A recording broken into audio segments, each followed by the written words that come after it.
Hey y'all, welcome back to Weekly Hyperfixations. If you're new here, I'm Riot. We're on week 42. I've got a coffee I made, but because I make tea in this cup all the time, it kind of tastes like peppermint. I never learned my lesson about that. No matter how many times I wash it, it's still going to taste like peppermint. I gotta stop using this cup for coffee. Okay, let's get schmovin' and groovin'. This week, I'll be so honest with y'all, not a lot was fixated on. I didn't have a lot of... I kind of just did my usual tasks this past week, you know what I mean? Not really taking too much time to hyperfixate on anything. So, here's what we do have. Literally today, today, was the premiere of the first episode of Penny Snapcube's fully put together Kingdom Hearts fan dub in partnership with Penny and her friends, and then also their friends at Wayne Radio TV Solutions. It was a banger. Very exposition heavy though, but if you're familiar with Kingdom Hearts, you kind of get it. But very good nonetheless. As I was watching it, I realized how much extra editing had been done. And by that, I mean, Kingdom Hearts has like its own text boxes if you're talking to an NPC and it's not like a voiced dialogue. And Penny has manually put in those dialogue boxes for things that were said in the fan dub. Crazy work. So it takes so much time and effort. So shout out to that. It was wonderful. I do understand that people who don't know Kingdom Hearts very well may think it's a bit slow for first episode, but like that's the whole point. Listen, Brian David Gilbert did not go through an existential unraveled video about Kingdom Hearts just for you to say, oh, this first episode's a little slow. You know what I mean? So very interesting to me, especially about how little information I have on it. A couple days ago, the Louvre experienced a theft in broad daylight that took apparently only 7 minutes, and they stole a bunch of stuff. What happened? You know what I mean? But it is very interesting to see, the internet's various takes and little japes they make about the issue. And I'm like, I'm more surprised that they, like, in broad daylight, while there were patrons, like, milling about, like, it was an open day. It's not like the museum was closed or anything. So that was insane to me. Let's see. An unfortunate thing, the East Wing of the White House is being demolished to make room for a ballroom. I don't actually think that's entirely what's happening, because it's a well-known fact that the bunker is in that location. So there's also that. I only remember where the bunker is due to the X-Men movies. But regardless, nothing about it makes a huge amount of sense.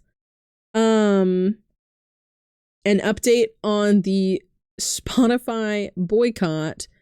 They apparently openly were like, yeah, of course we're putting out ads for a certain group.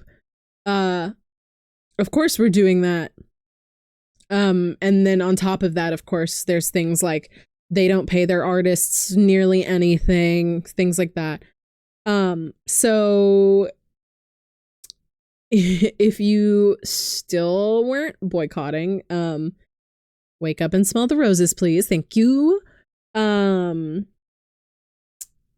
my goodness. I have like so little to say about so many of these things.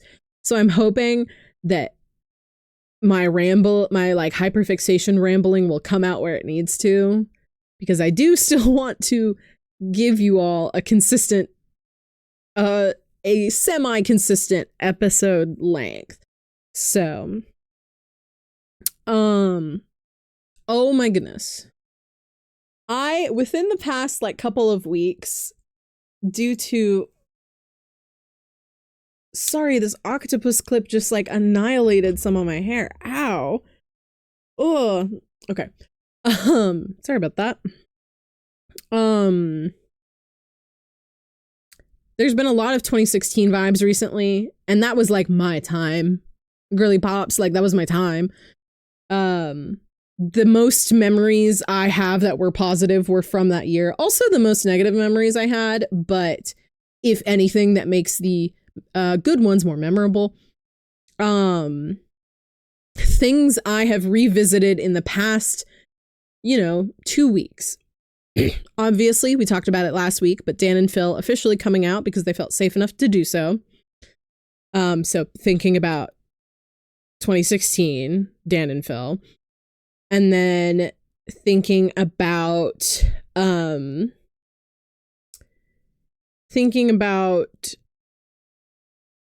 just like the people I hung out with at the time.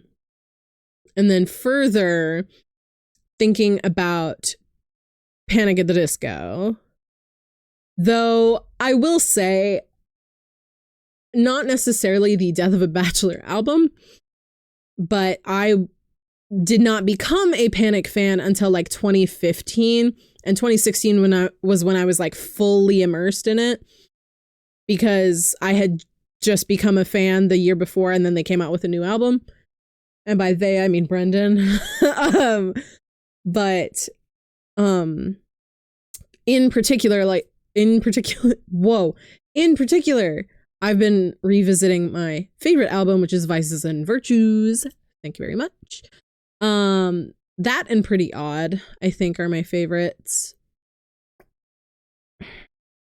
I just really like the main three.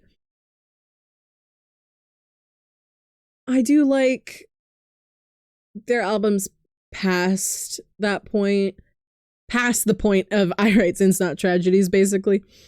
But I do prefer those albums over like, they were no skip albums prior. And then the ones past that point were like, I like Nicotine. Miss Jackson's kind of silly, goofy to me, mainly because of the chanting Miss Jackson over and over again.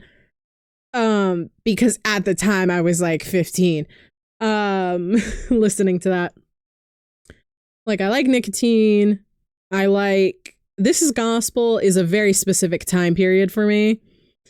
And every time I listen to that specific song, I go, oh yeah, I used to listen to this specific song constantly. And I know exactly what everything was like. I remember what every Hot Topic smelled like, because not all of the Hot Topics in my state smelled like weed yet. Things like that. And then also like past Panic at the Disco, thinking about I had been listening to The Adventure Zone for the first time, and that was pretty that wasn't early in their gaining of popularity, but it certainly peaked real hard when I was in high school, like an ever growing upward, but then it like really peaked at that time period.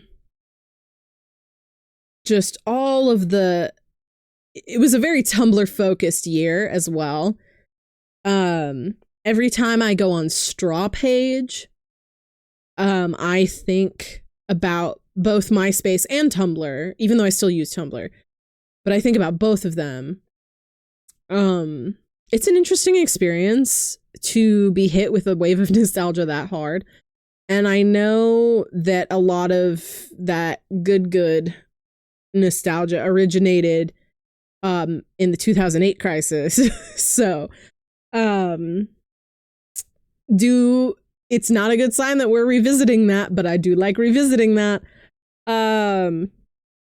speaking of such things, around that era was, I think, one of the first times the internet heard people shipping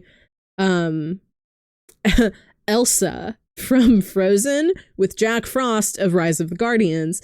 And let me tell you, we got a fresh new one that I think people are going to latch onto for years. Thank you very much. The fan fiction potential is insane here, guys. Like, I saw the pairing and went, ooh, how have people not thought of this before? This is good. We could have had this the second the movie that the guy is in came out. So, like, surprised we haven't had this before.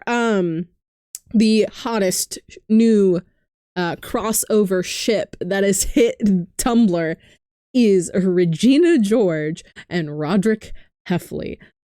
Yes, those are words I said out loud. If you are somehow not familiar, Regina George is from the 2004 movie Mean Girls. Very popular movie. You know, that's the On Wednesdays We Wear Pink, that sort of thing.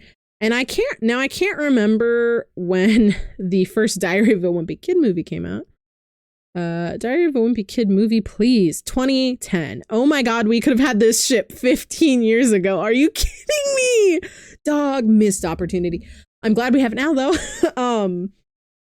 But yeah, and so Regina George, 2004 movie Mean Girls, and Roderick Heffley, from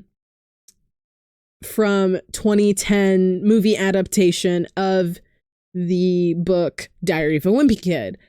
And we did get 2 of those movies, and the second one was way more Roderick focused because the second book is called Roderick Rules.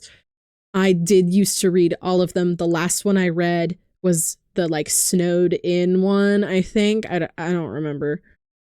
It was light blue, and there was snow was a central thing about it. And that's the last one of those I read before I was like, I don't want to.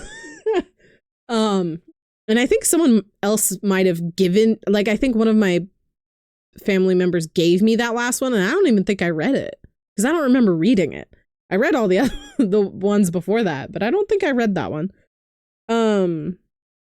But yeah, so if you are not familiar with those characters, it is functionally like a bitchy, mean girl who, you know, she's like queen bee of high school or whatever, and she's very mean and very manipulative and wears pink all the time and cares way too much about her appearance.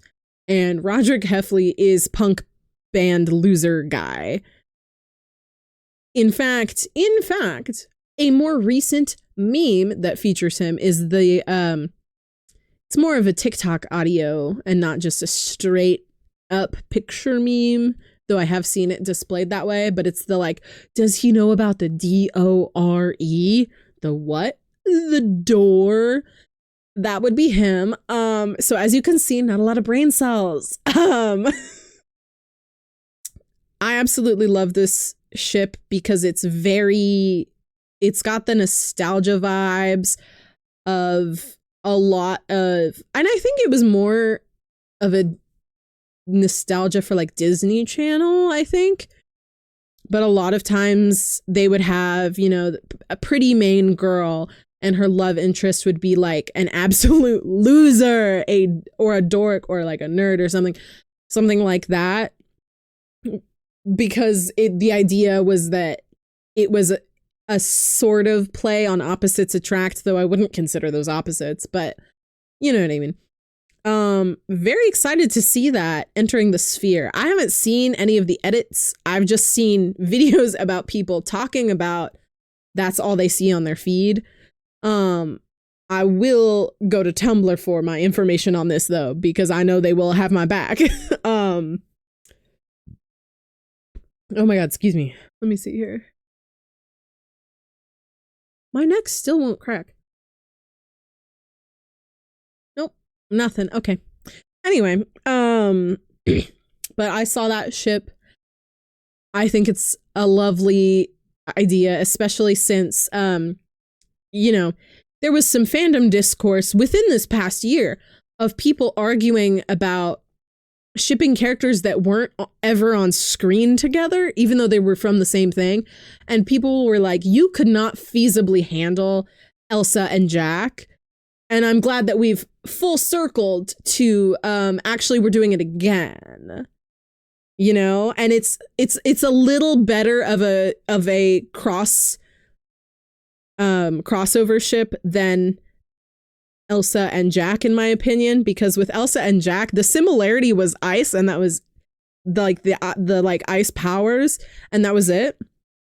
But with this ship, pretty much the only thing they have in common is being mean to people, and it's very different fonts of being mean. They aren't really similar. Thank you. They are technically both antagonists, whatever.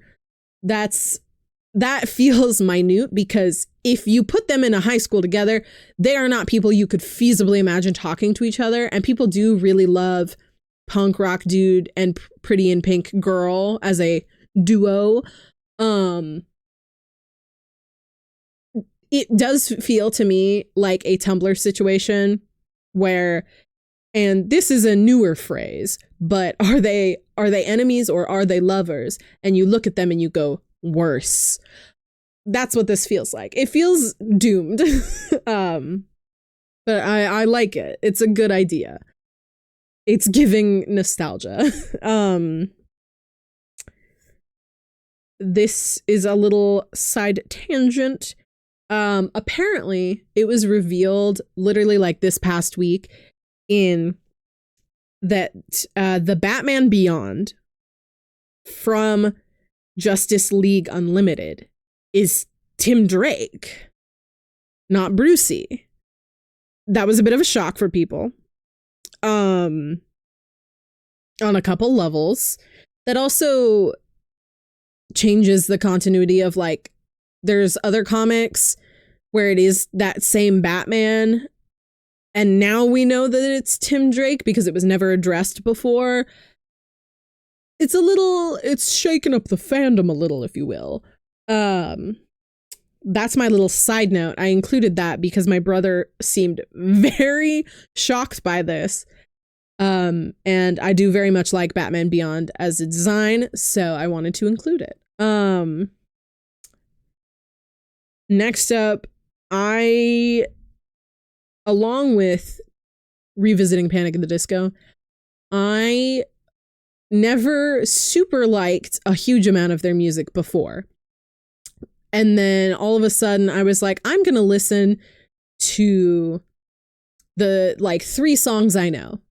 And then, you know, my YouTube account, I have autoplay turned on. I let it go. And, you know, 10 songs later, 12 songs later, I go, oh, I like this band a lot, and I didn't realize that some of these songs were them. In hindsight, it's really obvious that it was them. I don't know how I thought it was anyone else, but been real on my shit for Gorillaz recently. Also, there's very clearly a lore timeline for Gorillaz, and I'm very interested in that. But I had, you know, one day I had Clint Eastwood stuck in my head. And then, you know, I had Feel Good stuck in my head because most people know that one. And then I had the melody for Dirty Harry stuck in my head, not knowing that it was that song. And then I did have Melancholy Hill stuck in my head, which there is a piece of that that's a popular TikTok audio. So that one, I didn't know the whole song, but I knew a teeny part of it. You know what I mean? And then I found Dare. Okay. I found Dare. New vocal stem is when the human head in Noodle's room is like, that's what you do, baby. While she's like singing it normally, he's just like yelling it. that is a new vocal stem. I haven't had a new vocal stem in quite a while. So I'm not entirely surprised that I finally picked one up because it's been quiet. But I do just love that song in general. Also, the music video is really good. I love when it just cuts away to other parts of the house and she's just, you know, dancing in her room. Ignore the, you know, giant human head, but whatever.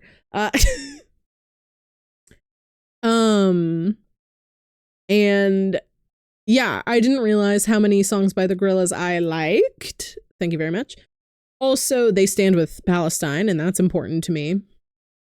And because they stand with Palestine, clearly it is an okay group to listen to their music because they aren't supporting the opposing side in any way. So, yeah. Also, in hindsight, that the group has been on my mind more because there was this one person who cosplayed, their friend group cosplayed Gorillaz, and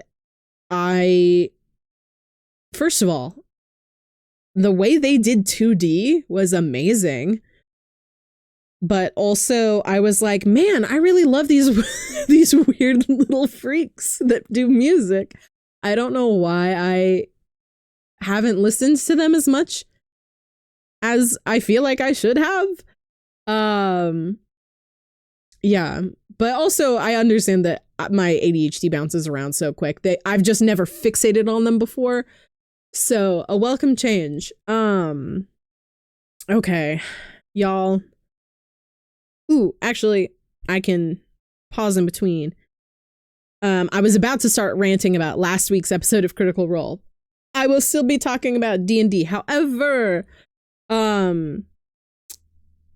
I want to talk about is my next long campaign character. My character for the one shot that we have planned, one of the one shots that we have planned in between my campaign and my partner's campaign. Hold on. Bubba, you're okay. Anyway, the character I have planned for one shots is a cleric because I know that we're going to be having two different DMs for one shots in between my campaign and my partner's campaign. Two people other than us are going to be DMing one shots.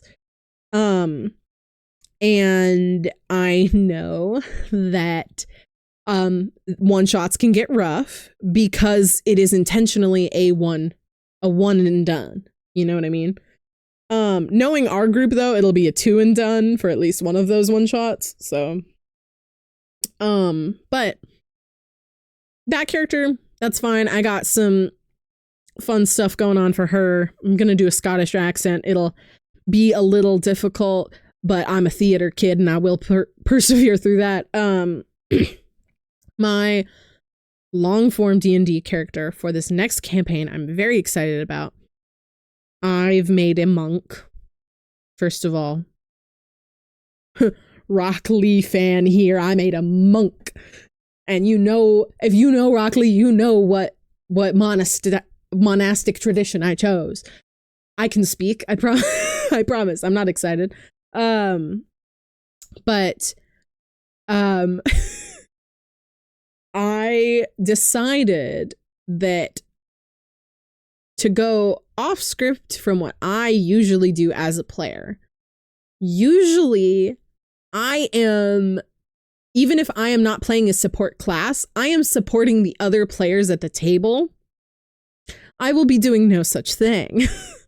I have decided that my character, first of all, this campaign is loosely based off of Mario 64. So I was like, oh, it'd be funny if I made a character who has a Jersey accent, because that's near New York, but not quite New York, but it's a funny vibe to go with. And then I was like, okay, but then what if I make her an absolute ass to everyone? And I went, okay, no, I'm cooking here. I made her a fire genasi. So when she gets really angry, aka really heated, her hair will turn into fire, which can if that happens in the first area, it's going to be really risky because the first area has a lot of gunpowder in it. But I'm very excited because my campaign was everyone else at the table's first campaign. So now, and I babied them pretty hard. Up until these past 2 or 3 sessions, I've been babying my group really hard because I want them to be able to spend less time worrying about survival, more time worrying about learning the game. We're out of that trial period. Last session, I had 2 people downed. Well, no, I had 1 person downed. 1 person was unconscious. And then the person who was downed became stable to 1 hit point and then was unconscious for like 20 in-game minutes. Because lo and behold, one of the people who got downed was the healer. So, you know, it's a little iffy. But oh man. I'm so excited for that D&D character because it's clear to me, especially in this past session that I DM'd, it's clear to me that the people at my table aren't separating themselves from the character that they're playing enough. Like, they're not having that distinction. Like, one of the players who got pretty injured tried to convince someone they're related to in real life, that their character should step in front of their, that person's character should stand in front of their character so that they don't get hurt, clearly not understanding that your character and the character you're asking to step in front of you have no reason to be friends. You barely have reason to be acquaintances. You simply do work together. You are a co-worker. You're not a sibling. You know what I mean? So I really want to make a character. I really want to play this character for the longer campaign like a complete asshole, at least at the beginning, to show the harsh distinction between like, I, Riot, can be nice to you, but this genasi I've made, you listen, you better be paying because shit like that ain't free. You know what I mean? So, I'm very excited to do that because it's clearly something that needs to be established that has not been established before. And I'm quite excited about it because some of the players like really clearly aren't making that distinction. They're like, oh, I'm here to play a game. And I'm like, I'm a theater kid. This isn't just a game to me. You know what I mean? This is practicing my passion. So, moving on to, you guessed it, Critical Role. Last week's episode, I think I blacked out. Last week's episode of Weekly Hyperfixations, I had to have my partner edit, which usually only happens if I'm sick. But I had to have my partner edit because I was so, like, my mind was completely scrambled. And I was like not quite having a panic attack, but it was like really heightened, almost panic. And I recognized that the feeling in my mind was the same kind of feeling as like if an ADHD medication is like just starting to wear off, where like your brain kind of just feels like a fuzzy humming, nothing going in or out, nothing can get done, nothing's sticking in here. And it sucked a lot. So shout out to them for doing that because whoo boy, I literally had to take a nap. I had a headache real bad. I have no idea what the next episode of Critical Role entails. After that, hey dog, it's been 3 episodes, and every single time an episode has finished, I've explained it to someone who did not watch it, and they go, isn't it only episode 1? Isn't it only episode 2? Isn't it only episode 3? Yeah. It was batshit, actually. Octus needs a hug. Thank you very much. Also, my partner accidentally caused gender confusion, which happens to me anyway. I do not see it as a bad thing, but they just made a comment about the ships I liked for this campaign of Critical Role, and went, are you sure you just don't want to be, you know, whatever this position in those ships is? And I went, that is a can of worms that I am not prepared for. We will rain check that thought process for another time. Yeah, it was interesting. I had no idea that I was going to be sidelined with that. Still / positive though, because I think that like when you do have a feeling like this, it is pertinent that you realize it and confront it, or at least recognize that it's there. I currently do not really have the time or resources to confront it, but I definitely recognize it, and definitely recognize that I should probably think about it for clarification. But I thought that was really funny. So basically, the whole time I had after episode 3 ended last Thursday, I don't think a single thought has stuck in my brain. I got vocal stims again. What year is it, dog? Like, you know what I mean?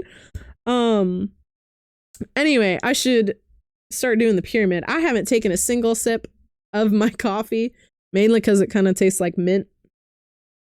That's what I get for making tea in the same cup and then making coffee in it.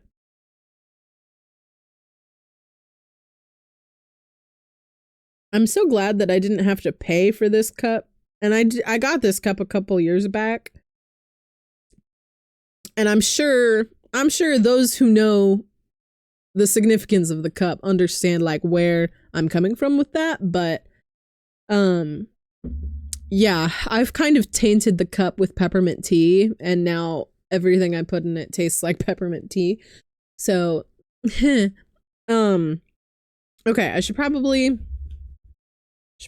do pyramid. All right. Oh yeah. This week's pyramid is really silly, goofy all around because no thoughts in this brain, head empty. Even right now, I'm getting that same feeling where I like can't focus at all. And I don't know where that's coming from, but I simultaneously have all the energy in the world, but my brain can't solidify thoughts enough to do anything with that energy. You know what I mean? Anyway, so this pyramid this week is all silly goofy. It's actually half Pokemon related. There will be some Pokemon Legends Z to A spoilers, but they're pretty light. There's a single Mega Evolution spoiler, and then a new character spoiler, and a mention of an older character spoiler. So that's what we're dealing with. So first up on the pyramid from Pokemon, both from Pokemon Black and White, I believe Black and White 2, and Pokemon Legends Arceus, is Ingo. He originally was one of the 2 subway bosses with his brother Emmett. But Emmett and Ingo get separated. I think it's Ingo. And Hold on. Okay. Sorry about that. Someone was walking through the hallway out there at the loudest volume possible, and I think the mic picked up some of it, so. Let me just rewind. First up on the pyramid is Ingo, as first seen in Pokemon Black and White and Black and White 2 as one of the 2 subway bosses with his brother Emmett, and then in Pokemon Legends Arceus. In Pokemon Legends Arceus, he gets pulled out from Pokemon Black and White, yanked into the past. And he's like super sad and stuff because his brother, his twin brother, is not there with him. But in Pokemon Legends ZA, there's a museum and there's a big Hisui region exhibit. And it in fact says that there was a guy named Ingo, and the last time there was any record of him, he said, quote unquote, I have to go back, or I'm going back, or something like that. So it's implied that Ingo did get back to his brother. Thank goodness. I have a big attachment to those guys because they're silly goofy to me. And I thought the train was a really fun addition to Pokemon Black and White. Excuse me. There's a lot of love for that generation in Pokemon Legends ZA. Oh my gosh, excuse me. I am having hiccups. Oh, okay. My apologies. Okay. But he's on the pyramid because he's silly goofy, and I am glad to hear that he got back to his brother. Next up on the pyramid is a Mega Evolution. Okay. Next up on the pyramid is Mega Scolipede. I love this Pokemon. I don't care if I'm pronouncing Scolipede right, by the way. I have scoliosis, so in my mind, I'm only going to pronounce it Scolipede, even though it might not be, I might be adding a syllable in there. I haven't checked, to be fair. But I absolutely love the design. Also, I just love that Pokemon in general. Pokemon Legends ZA also has alpha Pokemon, so you can get an alpha Whirlipede and evolve it. So you can have a bug Pokemon the size of like a car. Very exciting. I'm a big fan of that personally. Let's see. Also, of all the Pokemon to get a Mega Evolution, I mean, there's a lot in that got Mega Evolutions that I'm surprised got Mega Evolutions, but I do think of all the bug Pokemon, it's interesting choice, but a lot of Gen 5 love. I think that's Gen 5. I don't remember. I think that's y'all, listen, I may be a Pokemon fan to my core.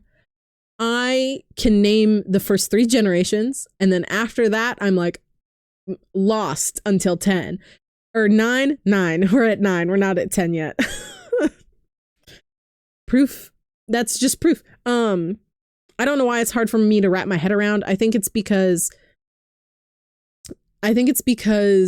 there are more games than there are more core line games than there are regions, because Omega Ruby and Alpha Sapphire exist, and then Ultra Sun and Ultra Moon exist, and that kind of just messes up my mind a little bit for that.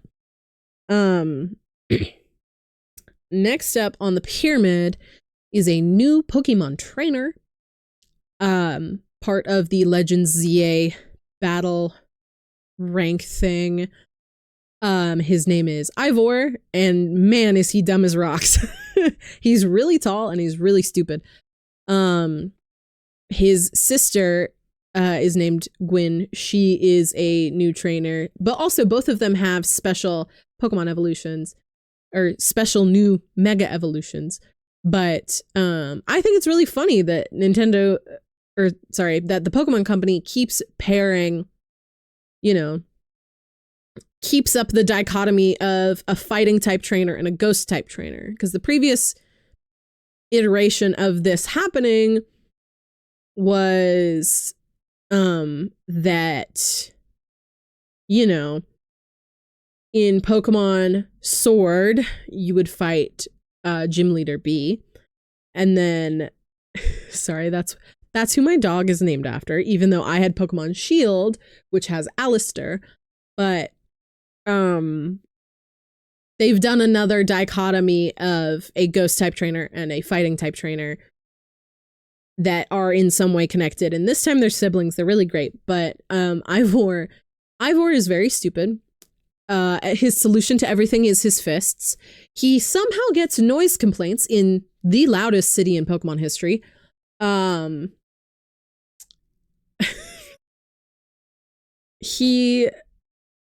It's implied that he doesn't realize he should battle Pokemon with another Pokemon to catch them. It's kind of implied that he just fist fights Pokemon. Alarming. Also, he says that he can't, he doesn't have a phone because every time he tries to use one, he breaks it. Yeah, he's stupid, I fear. But he's really silly goofy, and I think it's a funny addition to have this just wildly unserious man in a Pokemon game, and I really like it. So that's why Ivor's on the pyramid. Next on the pyramid is actually a character I'm excited for a game that I'm not even going to play. For Hyrule Warriors Age of Imprisonment. Her name is Artie. She is Gerudo. She's beautiful.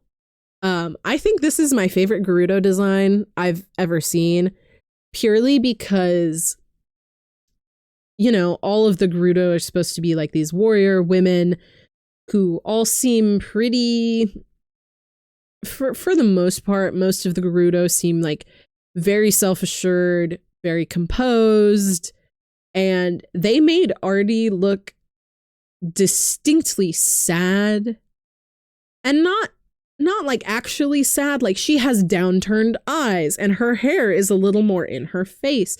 She just has a lot of visual characteristics that I have not seen on Gerudo before, and I really, really like that.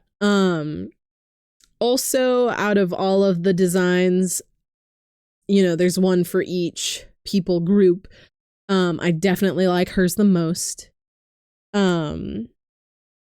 That's the whole tweet. I'll be so real with y'all.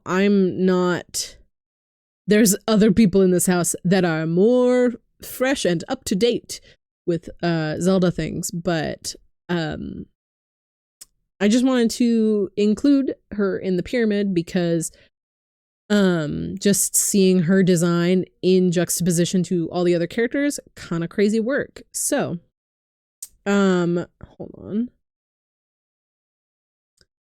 My apologies. The people in this house don't know when to shut up. Next up on the pyramid is my de facto favorite Critical Role character from this campaign. It's not Tyranny. Jump scare. Tyranny's been dethroned as my favorite. My favorite Critical Role campaign for character is Octus Taconis. He's not a little guy. I need to keep remembering that he is not a child, that he is in his 20s. Even though I am also in my 20s, I keep thinking of Octus as a kid because of how much the other characters baby him. And I hope he snaps about it, first of all. At least with I do love Abria Iyengar immensely. I do think Taisha as a character babies Octus way too much for a dude who's supposedly in his 20s. She's treating him like he's 16, and that's not... It's nice, because I get he doesn't have a good family situation, but it's starting to get a little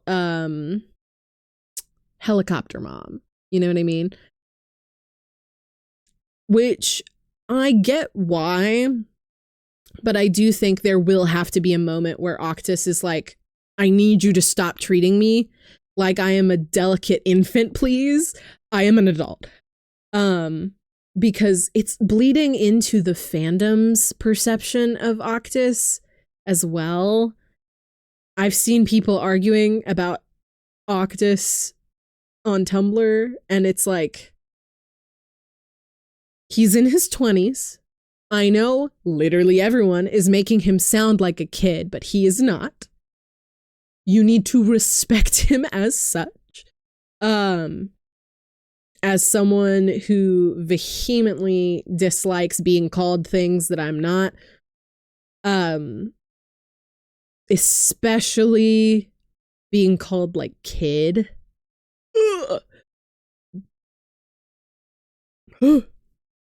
But all this to say, I would love for my favorite character in the campaign to stop being treated like he's a baby. Just saying. Listen, I know he's got trauma, and I know he does not have a good family, but that does not mean he's a baby at all. Sure, he's one of the youngest in the group. Still not an infant. Still not a kid. He's in his 20s. So also, someone was like arguing about Octus's age when Taisha is, as a character, Taisha tries to set him up with her daughter, who is 25. So obviously he's an adult. Otherwise, she wouldn't do that.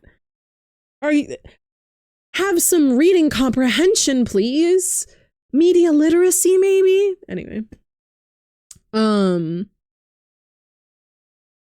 I realize the way I have phrased all of this, I need to clarify that the hottest character is Cadigan Vale. Please and thank you. And second runner-up would be Teor Pridesire. Thank you very much. I'd rather be Octus. Does that make sense? I want to clarify. But it does piss me off to have a character that's an adult that is super babied to the point in which the fandom is somehow not clear about how old he is. Because he's...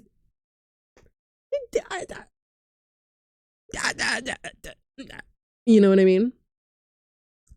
I just really... I hate when parents do things like that. So when I see it, I get grumpy about it. I get a little bitchy about it. Even though I've literally not had anyone talk to me in that way for like, I want to say 4 years. I think it stopped when I was 20. But case in point, it should stop. But that's why Octus is on the pyramid. He's my favorite Critical Role Campaign 4 character. Thank you. And then last up on the pyramid is Penny Snapcube. Because the amount of editing, apparently she had been editing the Kingdom Hearts fan dub for 2 years. And girl, it shows. Absolutely beautiful. Also, Penny's Snapcube streams are like a comfort to me because it's not... I can't really watch people my age or younger play games because, you know, it'll be even like I can't watch Queso because there's too much super young slang that I just don't want to hear. I feel like an old person when I talk about this, but like with Penny, it's very Tumblr minded as well. And that definitely contributes. I've talked about that before with other creators, but I'm just glad that it's not steeped in like whatever the freshest, you know, meme is. And I'm really glad about that. because some of the trending memes or like vocal things or whatever, some of them are so lackluster, and I just don't want to hear it when I'm watching something. And Penny Snapcube never fails on that front. Thank you very much. But yeah, as a Penny Snapcube enjoyer, why did it take me this long to put her on the pyramid? And that actually caps out our pyramid. I've been talking for way longer than I meant to. So, I shall wrap up. I accidentally hit the mic with the book. My apologies. As you can see, my brain is still freaking junior jumble or whatever right now. But thank you all so much for watching. Hopefully I will be more sound of mind, more focused, if you will, this next week. I've got a lot going on in the coming weeks because we're leading up to Halloween. But again, thank you all so much for watching. I'll see you next week. Same time, same place. Thank you to everyone, particularly my subscribers. There's a lot of you now. Thank you. And then, you know, as always, if you enjoyed this video, leave a like. And if you want notifications on when I post, go ahead and hit the subscribe button. It's free. And I don't clog notifications with shorts or anything like that. I just do a single community post a week and a single video once a week, and that's it. So, with that, again, like I said last week, doing things like leaving a comment really helps, even if it's unrelated to the video, because this is such a young channel. And thank you to everyone who has. I love hearing from y'all, regardless of what it's about. So, with that, I'll see y'all next week, same time, same place. Have a good rest of your weekend and have a good week next week. I'll see you next Friday. And that'll do it. Bye, y'all.